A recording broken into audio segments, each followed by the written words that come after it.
tungkol sa Semirara Mining doon sa Semirara Island. Balik coal mining po ito.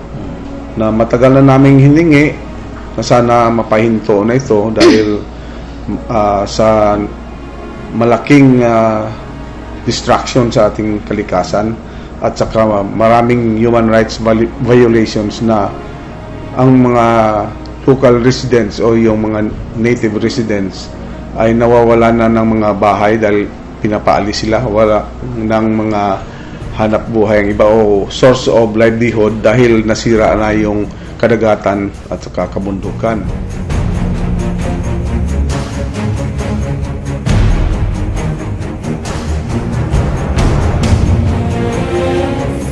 Sa amin naman po sa land grabbing, bali marami pong case na yung mga lupa kinukuha nila ng sapilitan or yung mga lupa po kasi doon walang mga title, mga deed of sale lang. Tapos sasabihin nila yung mga walang alam sa batas na ay wala kayong titulo, ganyan.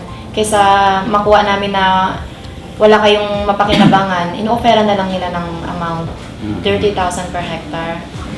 Tapos yung sa amin naman po na case, nagulat na lang kami, binigyan kami ng notice to leave na nabili na raw nila yung lupa namin, hindi naman kami nagbebenta.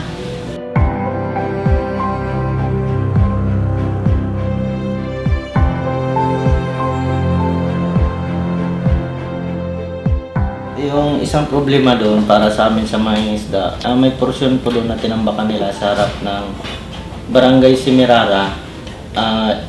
Yan po yung dagat tinambakan nila. Opo, yun po ang isa sa dala ng petisyon galing po sa mamayan ng Semirara, permado po nila. Na-aksidente yung mga bangka nila pagdating ng kalakasan ng amihan dahil alos yung tambak nandun mismo. Hindi na makapagtanim ng seaweeds, yung mga laman dagat namin doon at saka yung mga mangroves, natandasirat na po yung iba.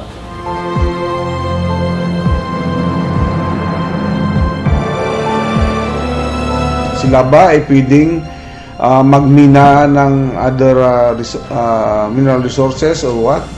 Kasi yung sa kanila, inalaw sa kanila is on fuel yung coal, yung coal lang at saka yung ibang mineral na under sa DOE na pagbibigay ng permit. Malaking kawalan po sa mga katulad namin. Hindi naman kami umasa sa mina na yan.